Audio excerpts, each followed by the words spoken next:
Dear students, good morning. आज के इस वीडियो में हम जो हमारा फर्स्ट चैप्टर था रिलेशन एंड फंक्शंस, उसका सबसे important topic composition of function के ऊपर बात करेंगे कि कंपोजिशन ऑफ फंक्शंस क्या होता है। आप जानते हैं कि कोई फंक्शन क्या होता है, इसमें हम एक इनपुट देते हैं और वो फंक्शन एक आउटपुट देता है। और ये फंक्शन क्या आउटपुट देता है, it depends upon the function. ये फंक्शन के ऊपर डिपेंड करता है कि वो क्या आउटपुट देता है। नाउ कंपोजिशन ऑफ फंक्शंस क्या है कि combining together of two or more functions in a manner where the output of first function becomes the input of second function and the output of second function becomes the input of third functions and so on। कि इस तरह say that is the code domain of first function becomes the domain of second functions and the codomain of second function becomes the domain of third functions and so on। अब यहाँ आप ये चीज ध्यान से देखिए कि जो शुरू में हमने इनपुट दिया और जो फाइनल रिजल्ट आया आउटपुट, क्या इसके बीच में भी कोई रिलेशन है? क्या ये कोई फंक्शन है? यदि ये एक फंक्शन है तो इसको कहते हैं हम कंपोजिशन ऑफ फंक्शंस। ये कंपोजिशन ऑफ फंक्शन होता है। तो कंपोजिशन ऑफ फंक्शन क्या हुआ कि combining together two or more functions in a manner where the output of one function becomes the input for the next function, that is the codomain of one function becomes the domain of the next functions। तो चलो एक example लेते हैं। तो जैसा ये मैं एक एग्जांपल ले रहा हूं यहाँ कि जैसे आपकी बोर्ड की परीक्षा होती है तो इसमें बोर्ड क्या करता है, आपको एक रोल नंबर इशू करता है। जब आपको रोल नंबर इशू होता है तो आप एग्जामिनेशन में क्या करते हैं, जब आपके एग्जाम होते हैं बोर्ड, आप अपनी आंसर बुक के ऊपर अपना रोल नंबर एंटर करते हैं और अपनी आंसर बुक में जो भी क्वेश्चंस हैं उनको सॉल्व करते हैं। उसके बाद वो आंसर बुक बोर्ड वापस चली जाती है और बोर्ड क्या करता है कि हर रोल नंबर के लिए एक सीक्रेसी कोड जो है वो लगा देता है। और सिक्रेसी कोड लगने के बाद आपकी आंसर बुक इवेलुएशन सेंटर में जाती है चेक होने के लिए। और जो लोग आपकी आंसर बुक को वहां चेक करते हैं उन्हें ये पता नहीं होता है कि ये किस रोल नंबर की आंसर बुक है। तो इस तरह से ये प्रोसेस चलता। तो मैं इसी को एक एग्जाम्पल के रूप में यहाँ आपको बता रहा हूँ कि मैं एक सेट ए ले रहा हूँ कि सेट ऑफ स्टूडेंट्स, ठीक है, और इसके ऊपर एक फंक्शन एफ ले रहा हूं कि each student is assigned A roll number through the function F, कि हर स्टूडेंट को एक रोल नंबर इशू किया जाता है बोर्ड के द्वारा थ्रू द फंक्शन एफ। और we get a set of roll numbers, set B set of roll numbers. फिर इस सेट ऑफ रोल नंबर के ऊपर मैं एक और फंक्शन जी ले रहा हूं। ये जी फंक्शन क्या है कि each roll number is assigned a code number through the function g. तो हर रोल नंबर के ऊपर एक सीक्रेसी कोड लगा दिया जाता है फंक्शन जी के तहत। And we get a third set of codes, set of codes. Now कि what is the relation between set A and C, कि ए और सी में क्या रिलेशन है, कि क्या जैसे मैंने ए टू बी एक फंक्शन एफ ले लिया, बी टू सी एक फंक्शन जी ले लिया, क्या ए से सी जो ये फंक्शन है ये क्या फंक्शन है? तो ये क्या हुआ कि ये each student is attached to a code number. तो ये एक फंक्शन हुआ और इस फंक्शन को हम डिनोट करते हैं जी सर्कल एफ। ये जी सर्कल एफ मैं पढ़ रहा हूं, ये आगे मैं बताऊंगा आपको कि इसको क्या क्या पढ़ते हैं। तो मैं यहाँ इसको जी सर्कल एफ पढ़ रहा हूँ, इसको जी सर्कल एफ से डिनोट करते हैं। ये जी सर्कल एफ क्या है कि ये ए टू बी कोई फंक्शन एफ है, बी टू सी कोई फंक्शन जी है, और ए टू सी ये है composition of f function and g function, और इसको डिनोट करते हैं हम जी सर्कल एफ से, इसको हम डिनोट करते हैं। अब आप कहेंगे सर कि ए से बी एफ फंक्शन है, बी से सी जी फंक्शन है, तो ए टू सी तो एफ सर्कल जी होना चाहिए, लेकिन इस बात का ध्यान रहे जब भी हम फंक्शन को कंपोज करते हैं, we compose the function from right to left.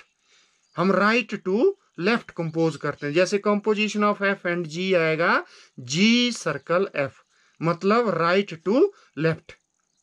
लेकिन फंक्शन ए टू सी है, लेकिन जब कंपोज करेंगे तो राइट टू लेफ्ट इसको कंपोज करेंगे। तो इसलिए मैंने इसको अंडरलाइन भी किया, compose the function from right to left. तो इसको जी सर्कल एफ लिखेंगे, मतलब हम राइट से लेफ्ट की तरफ इसको कंपोज करेंगे। The order in composition of function matters, we always compose function from right to left. हम राइट से लेफ्ट की तरफ इसको कंपोज करते हैं। Now this leads to the following definition. जो हमने एग्जांपल लिया है, इससे हमें एक डेफिनेशन मिलती है कि कंपोजिशन ऑफ फंक्शन क्या होता है। If f is a function from A to B and g we a function from B to C, be two functions, then the composition of f and g is denoted by g circle f या GOF भी कहते हैं, मैं आगे बताऊंगा आपको। is defined as, जो ये फंक्शन है defined as the function g circle f from a to c। ये कौन सा फंक्शन है? a to c। जैसे ये a सेट है, ये सेट b है और ये सेट आपका c है। ये ए टू बी फंक्शन एफ है, बी टू सी आपका जी है, और जो ए टू सी जो फंक्शन होगा वो होगा जी सर्कल एफ। मतलब हम कंपोज करेंगे फ्रॉम राइट टू लेफ्ट, मतलब फंक्शन तो ए टू सी है, लेकिन इसको लिखेंगे कैसे? G circle f from right to left. तो ये जो फंक्शन है ये कहाँ से कहाँ आएगा? ए टू सी। ये ए टू सी आएगा। जैसे एलिमेंट एक्स है तो इसका इमेज आएगा एफ एक्स, और इसका इमेज अंडर जी आएगा जी ऑफ एफ एक्स, इस तरह से। तो ये जी सर्कल एफ है, A to C given by g circle f of x पढ़ते हैं इसको, इज इक्वल टू, ये किसके बराबर होता है? जी ऑफ एफ एक्स। मतलब इस सर्कल को हम स्क्वायर ब्रैकेट में चेंज करेंगे और एफ एक्स, क्योंकि एफ एक्स का जो इमेज है वो है जी ऑफ एफ एक्स। इस तरह से लिखेंगे। देखो एक्स का इमेज एफ एक्स आया, मैं आगे जाकर डिटेल में इसको बताऊंगा आपको। For all x belongs to A, ये है कंपोजिशन ऑफ फंक्शन की डेफिनेशन, कि जैसे जी सर्कल एफ एक्स किसके बराबर आएगा? जी ऑफ एफ एक्स पढ़ते हैं। For all x belongs to set A. Now the notation g circle f is read as, इसको हम क्या पढ़ते हैं? जी सर्कल एफ भी पढ़ सकते हैं इसको, और जी ऑफ एफ भी पढ़ते हैं, और जी राउंड एफ भी पढ़ते हैं, जी कंपोज्ड विद एफ भी पढ़ेंगे इसको, g about f, g on f, या एक चीज और भी पढ़ सकते हैं, जी ओ एफ भी पढ़ते हैं इसको, जी ओ एफ भी इसको पढ़ सकते हैं, हम रीड कर सकते हैं। और आल्सो जो ये जी सर्कल एफ, ये एक्स है, इसको क्या पढ़ते हैं? Read as g circle f of x, इस तरह से पढ़ते हैं, या फिर g of f of x, इस तरह से भी इसको हम रीड कर सकते हैं। तो यहाँ मैं एक एग्जांपल ले रहा हूँ, यहाँ से आपको बिल्कुल ये क्लियर हो जाएगा कि ये सेट ए है, ये बी है, सी है। मैंने ए टू बी ये एफ फंक्शन है, बी टू सी ये जी फंक्शन है। अब ये मान लो ए सेट का एक्स एलिमेंट है, तो इसका इमेज अंडर एफ क्या आएगा? एफ एक्स, मतलब एफ और इसके अंदर एक्स। अब एफ एक्स ये जी फंक्शन है बी टू सी, ये जी की डोमेन है और एफ की ये को डोमेन है। ये मैंने पहले बताया कि फर्स्ट फंक्शन की को डोमेन जो है वो सेकंड फंक्शन की क्या बन जाएगी? डोमेन। तो अब इसका जो इमेज है अंडर जी वो क्या आएगा? जी और इसके अंदर एफ एक्स, मतलब जी ब्रैकेट एफ एक्स, इस तरह से। और जो रेंज ऑफ एफ है वो किस सेट में आएगी? बी में, और बी क्या है? जी की डोमेन है, तो मतलब range of f is a subset of domain of ji.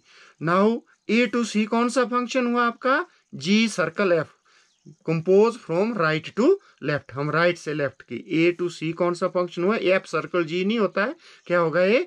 Ji circle f from right to left, इसको हम कंपोज करेंगे। ये कैसे लिखा, मैं यहाँ आपको समझाया था कि कोई x कोमा y, ये कोई ऑर्डर पेयर है, f को बिलोंग कर रहा है, तो वी राइट हम इसको कैसे लिख सकते हैं कि x का इमेज y है, we write fx is equal to y। तो एरो डायग्राम से हमें ऐसे इसको शो कर सकते हैं कि x का इमेज क्या है, y है। हम इसको इस तरह से भी इसको शो कर सकते हैं कि x का इमेज क्या है, fx। क्यों? Because y is equal to fx, तो मतलब x का इमेज fx लिख सकते हैं अंडर f। तो उसी तरह से मैंने यहाँ x का इमेज क्या लिखा, अंडर f fx, और fx का इमेज अंडर g क्या लिखा, g ऑफ fx। तो इस तरह से तो ये फंक्शन हुआ g सर्कल f। अब हम इसकी डोमेन और जी सर्कल एफ जो फंक्शन है इसकी डोमेन और कोडोमेन के बारे में बात करेंगे।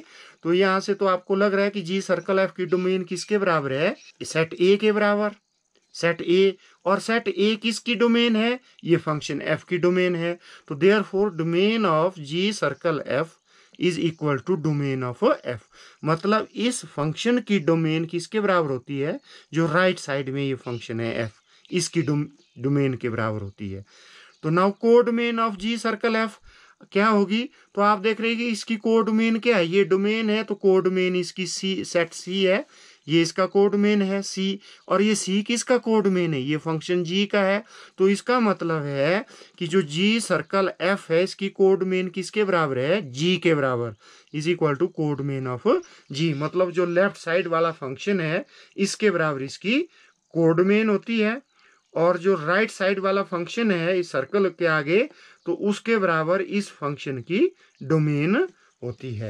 एक और एग्जांपल ले रहे हैं हम, ये सेट ए है, ये सेट बी है, सी में ए टू बी अब जी फंक्शन ले रहा हूं, और बी से सी एफ फंक्शन ले रहा हूं। जी का एलिमेंट मैंने वाई लिया, तो वाई का इमेज अंडर जी क्या होगा, जी ब्रैकेट में वाई, और जी वाई का इमेज अंडर एफ क्या होगा, एफ, फिर ये ब्रैकेट में आएगा एफ ऑफ जी वाई। और ए टू सी कौन सा फंक्शन हुआ, अब जी सर्कल एफ नहीं, हम राइट से लेफ्ट को कंपोज करेंगे, एफ सर्कल जी। तो ए टू सी हुआ एफ सर्कल जी। और ये जो रेंज ऑफ जी है ये किसका सबसेट आएगा, डोमेन ऑफ एफ। ये जी की कोडोमेन है, जो जी की कोडोमेन है तो एफ की ये डोमेन हो गई, और जो रेंज ऑफ जी है वो इसमें आएगी, और is a subset of domain of F. तो इस तरह से अब इसकी हम डोमेन और कोडोमेन के बारे में बात करेंगे। तो डोमेन ऑफ एफ सर्कल जी क्या होगा, मैंने अभी बताया कि जो राइट साइड वाला फंक्शन है इसकी डोमेन के बराबर इसकी डोमेन होगी। तो मतलब domain of g, f circle g की डोमेन क्या है, यहाँ से भी आप देख सकते हैं डायग्राम से कि एफ सर्कल जी की डोमेन है ए, जो कि जी की डोमेन है। तो इसका मतलब है एफ सर्कल जी की डोमेन जो है वो जी डोमेन के बराबर आई, और कोडोमेन ऑफ एफ सर्कल जी किसके बराबर आएगी, जो लेफ्ट साइड वाला एफ के बराबर, कोडोमेन ऑफ एफ, इसकी कोडोमेन ये है, तो ये जो कि एफ की कोडोमेन है। इसके बाद एक और एग्जांपल ले रहा हूं, इससे बिल्कुल क्लियर हो जाएगा आपको कि कंपोजिशन ऑफ फंक्शन को हम कैसे लिख सकते हैं। ये थोड़ा बड़ा एग्जांपल है। ये सेट ए लिया, ये B C D, A to B मैंने फंक्शन एफ लिया, बी टू सी मैंने जी फंक्शन लिया, सी टू डी हमने एच फंक्शन लिया। ओके, नाउ एक्स का इमेज अंडर एफ क्या होगा, F of X. Okay, now F F X का इमेज अंडर फंक्शन जी क्या होगा, G of F X, G के अंदर आएगा ब्रैकेट में। नाउ इसका इमेज अंडर एच क्या आएगा, एच के अंदर ये आएगा ब्रैकेट में, h g of F x, इस तरह से। नाउ ए और डी में जो composition of function A to D वो क्या होगा, हम किस तरफ से इसको कंपोज करेंगे, राइट टू लेफ्ट। तो ये क्या होगा, h circle g circle f, मतलब h circle g circle f हुआ ए टू डी, ये हुआ composition of function, compose from right to left. तो मेरे को लगता है अब आपको ये बिल्कुल क्लियर होगा कि कंपोजिशन ऑफ फंक्शन हम कैसे लिखते हैं इसको। ये है तो ए टू डी, लेकिन इसको कंपोज करेंगे इस तरफ से, H circle g circle F, जिसकी डोमेन क्या आएगी, डोमेन ऑफ एफ के बराबर, और इसकी कोडोमेन क्या है, कोडोमेन ऑफ एच के बराबर। तो यहाँ की domain of h circle g circle f क्या होगी इसकी डोमेन। तो मैंने कहा कि डोमेन किसके बराबर होगी, जो राइट साइड वाला फंक्शन है ये यहाँ का राइट साइड वाला एफ के बराबर डोमेन ऑफ एफ। और इसकी कोडोमेन किसके बराबर होगी, एच के बराबर कोडोमेन एच। तो ये आपको क्लियर हो गया। जैसे मैं यहाँ लिख रहा हूँ इसको कि जी सर्कल एफ, इसकी डोमेन किसके बराबर होगी, इस फंक्शन के बराबर, एफ की डोमेन के बराबर। और इस फंक्शन की कोडोमेन किसके बराबर होगी, ये जी फंक्शन के बराबर। तो मीन्स जो ये फंक्शन एफ है तो यहाँ पहले डोमेन आएगी इस तरफ और इसकी कोडोमेन इस फंक्शन के बराबर होती है। ये बिल्कुल आपने ध्यान देना है इसके ऊपर।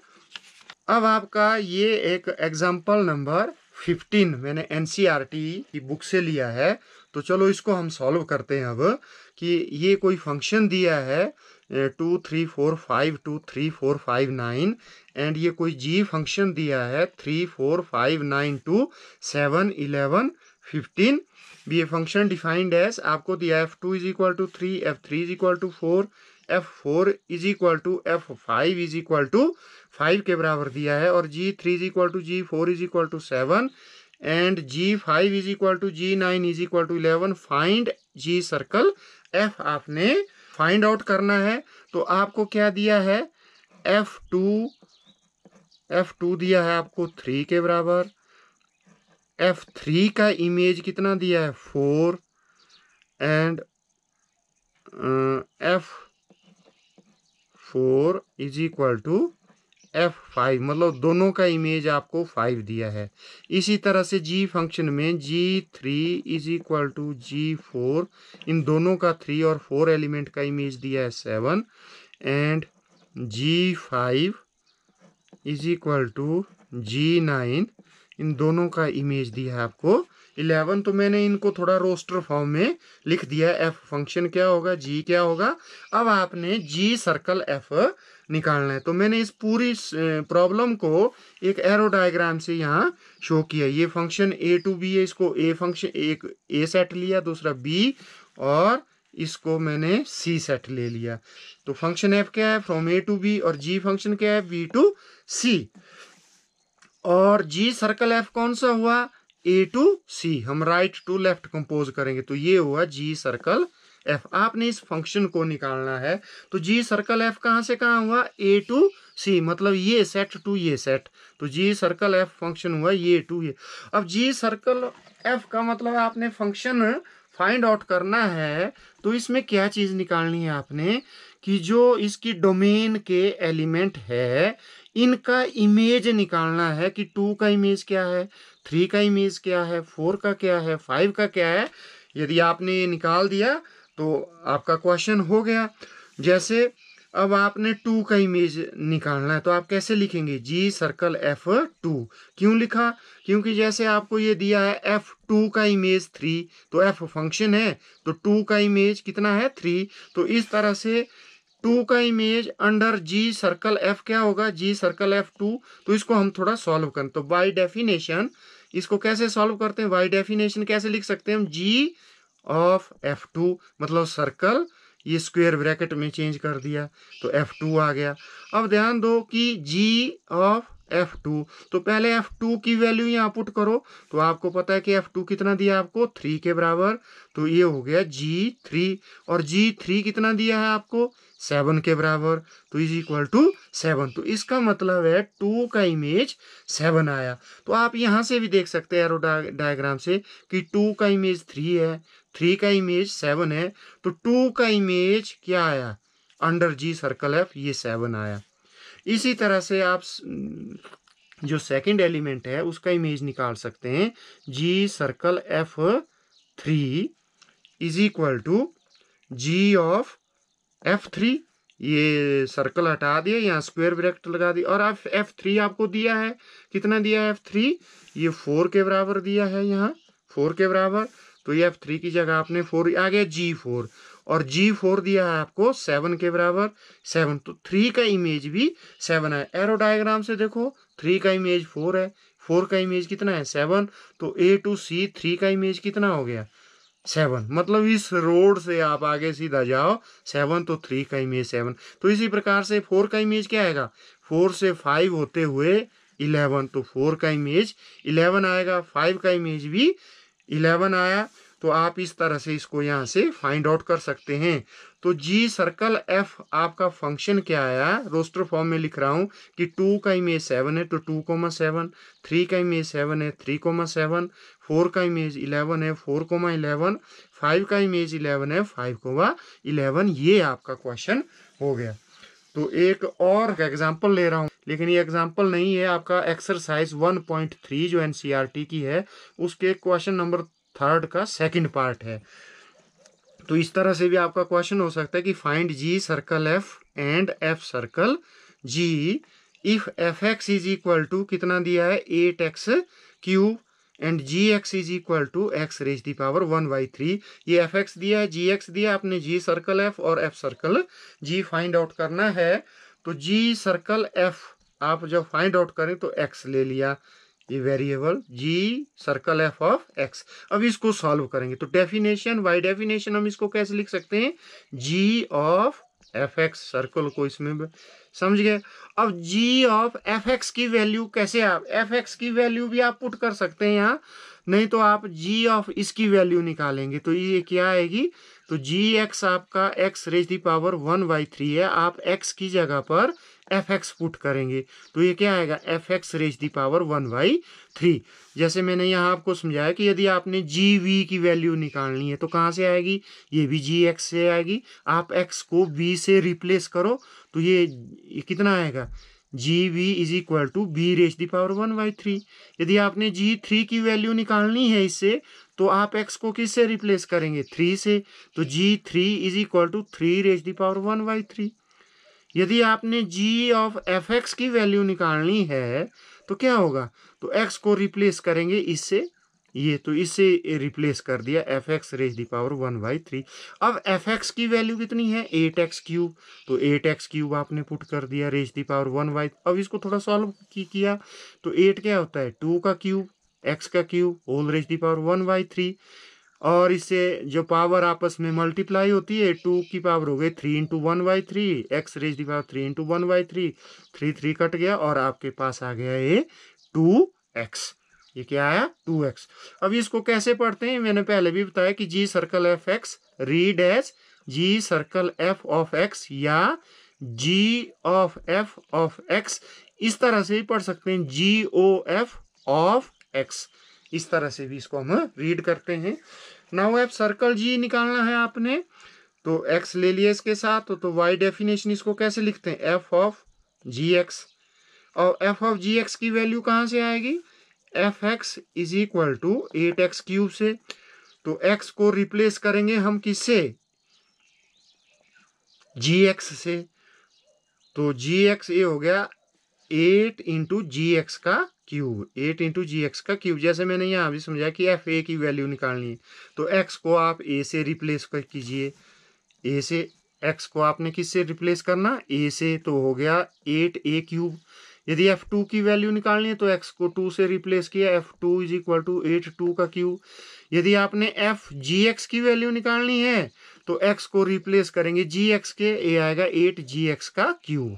ओके, अब gx किसके बराबर है, x रेज दी पावर 1/3 के बराबर है, तो which is equal to 8 into x raise the power 1/3 का whole cube is equal to 8x, ये कट गया 8x आ गया आपका एफ सर्कल gx। तो इस तरह से आप ये क्वेश्चन सॉल्व कर सकते हैं। इसके बाद है 2 important point composition of function के।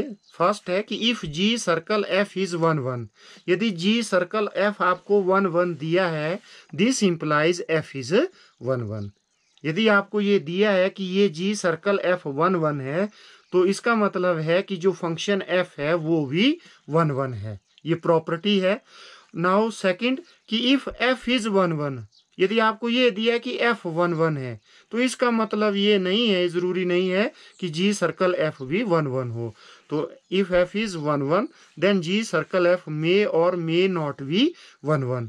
तो जी सर्कल F11 हो भी सकता है और नहीं भी हो सकता। तो चलो इसको प्रूव करने के लिए एक एग्जांपल लेते हैं कि जहाँ F11 है but g circle F is not 11। तो मैंने ये फंक्शन लिया है A टू बी F लिया है, B टू C G लिया है, तो जी सर्कल F हो गया A टू C। तो एरो डायग्राम से आप देख रहे हैं कि एफ ए किसके बराबर है 1 के बराबर, एफ बी किसके बराबर है 2 के बराबर, एफ सी का इमेज कितना है 4, जी वन कितने के बराबर है 5 के बराबर, जी टू किसके बराबर है 5 के बराबर।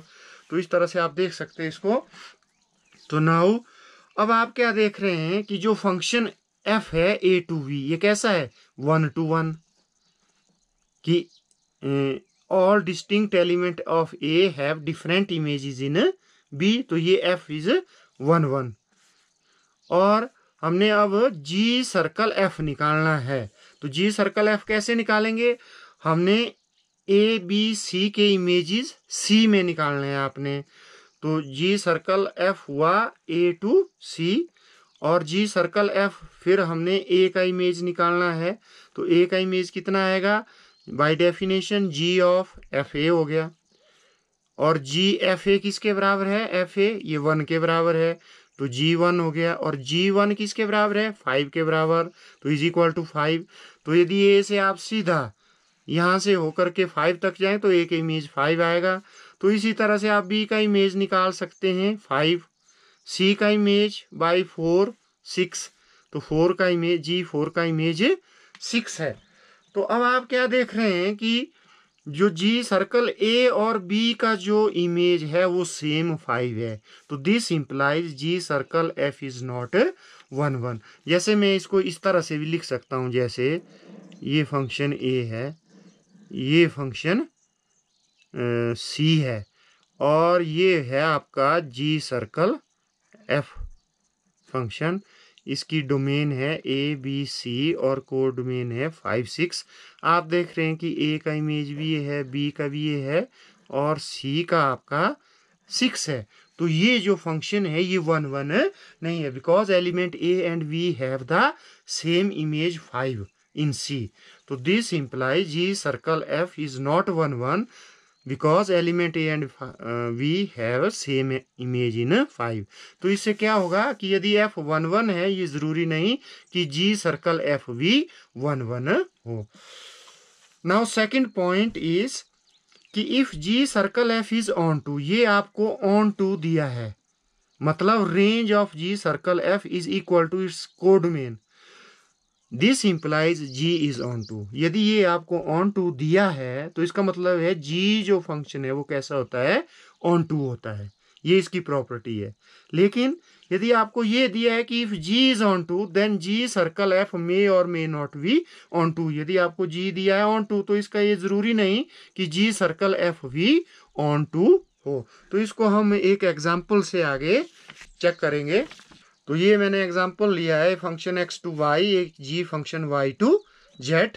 तो आप देख रहे हैं कि f1 किसके बराबर है 4 के बराबर, f2 किसके बराबर है 5 के बराबर, f3 किसके बराबर है 6 के बराबर और ये function y to z g लिया, g4 कितना है 8 के बराबर, 5 का इमेज अंडर g कितना है 9, g6 कितना है 10, g7 कितना है 11। तो आप क्या देख रहे हैं कि फंक्शन g की जो रेंज है वो क्या है g की, तो 8 9 10 11 मतलब इसकी रेंज इसकी कोडोमेन के बराबर है।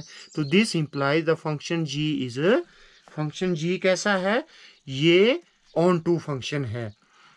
तो ये एफ फंक्शन है, ये जी फंक्शन है। हमने देखा कि range of g is equal to codomain of g, this implies g is onto. अब हम चेक करेंगे कि क्या जी सर्कल एफ जो एक्स टू जेड है जी सर्कल एफ क्या ये भी ऑन टू है। तो हम क्या करेंगे कि तो जी सर्कल एफ की डोमेन क्या है x के बराबर, इसकी कोडोमेन क्या है z के बराबर। तो हम चेक करेंगे कि 1 का इमेज कितना आएगा अंडर जी सर्कल एफ, 1 का इमेज ये हो गया जी ऑफ f1 और f1 कितना है आपके पास 4 के बराबर, ये हो गया फिर g4 और g4 कितना है आपके पास 8 के बराबर इज इक्वल टू 8। तो मतलब यहाँ से भी आप चेक कर सकते हैं 1 का इमेज 4, 4 का 8, तो 1 का इमेज 8 हो गया, 2 का इमेज 9 हो गया, 3 का इमेज 10 हो गया। तो आप देख रहे हैं कि जो जी सर्कल एफ है जैसे ये है ये आपका एक्स सेट है और ये आपका जेड सेट है और ये फंक्शन है आपका जी सर्कल एफ। ओके, ये 1 2 3 मैं थोड़ा इस तरह से लिख रहा हूँ इसको, 8 9 10 11। आप क्या देख रहे हैं कि 1 का इमेज 8 है, 2 का 9 है, 3 का 10 है। क्या ये ऑन टू है? ये ऑन टू नहीं। तो range of g circle f कितनी है? 8 9 10। और इसकी कोडमेन किसके बराबर है? जेड के बराबर। तो this implies range of g circle f is not equal to its codomain. This implies g circle f is not onto. तो इसका मतलब ये ऑन टू नहीं है। जी ऑन टू है लेकिन ये ऑन टू नहीं है। तो हमने क्या सीखा कि यदि जी सर्कल एफ ऑन टू है तो इसका मतलब क्या होता है कि जी ऑन टू होता है। ओके, यदि जी सर्कल एफ फंक्शन 1 1 है तो दिस इंप्लाइज एफ इज 1 1। ये एफ 1 1 होता है। और क्या चीज हमने यहां सीखी कि जी सर्कल एफ की डोमेन किस फंक्शन के बराबर होती है? जी के बराबर होती है या एफ के बराबर होती है? तो जी सर्कल एफ की डोमेन इस फंक्शन के बराबर होती है जो राइट साइड में होता है, एफ फंक्शन के बराबर। और इसकी कोडोमेन किसके बराबर होती है? जो इसकी लेफ्ट साइड में फंक्शन होता है, जी फंक्शन के बराबर। तो ये हमने इसमें सीखा। ये था कंपोजिशन ऑफ फंक्शंस। तो आप, यदि आपको ये वीडियो अच्छा लगा हो तो आप ज़रूर इसे लाइक करें और अपने दोस्तों को भी शेयर करें ताकि उनको भी फ़ायदा पहुंचे। तो थैंक यू।